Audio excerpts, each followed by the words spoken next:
someone here is sending you a negative energy, and this person is trying to sabotage your love connection. And if you're seeing this message is meant to find you today. Sinubukan mo naman sa sarili mo na ayusin yung connection mo sa person mo, pero may taong pilit na humahadlang or pumapasok sa buhay niyong dalawa.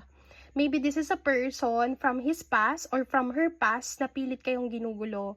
At itong tao na to ay meron siyang alas, which is ito yung hawak niya para makuha niya yung loob ng person mo.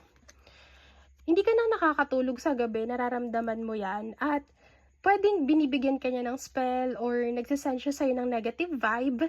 And this is the reason why you feel so disconnected with your person, na parang may mali sa connection yung dalawa. Yun ay dahil naaagaw na siya ng iba. So, nagpapalitan sila ng message, nagpapalitan sila ng mga sweet message sa umaga.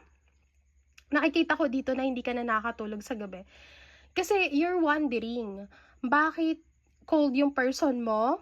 Bakit hindi siya responsive sa'yo? Bakit di ka na niya sinasamahan? Kung sinasamahan ka man niya, parang hindi siya yung siya.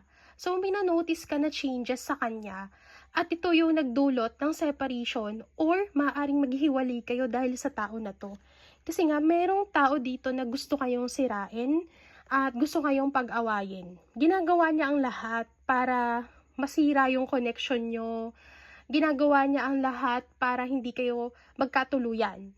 So, this person is sending you a negative vibe dahil lang gusto niya, siya lang ang mahalin ng person mo.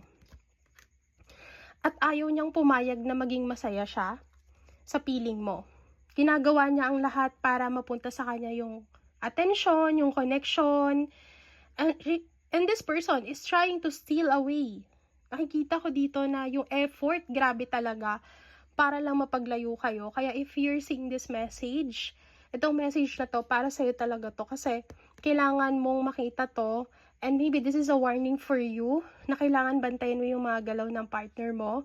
And hindi rin biro na merong tao na gustong paghiwalayin kayong dalawa.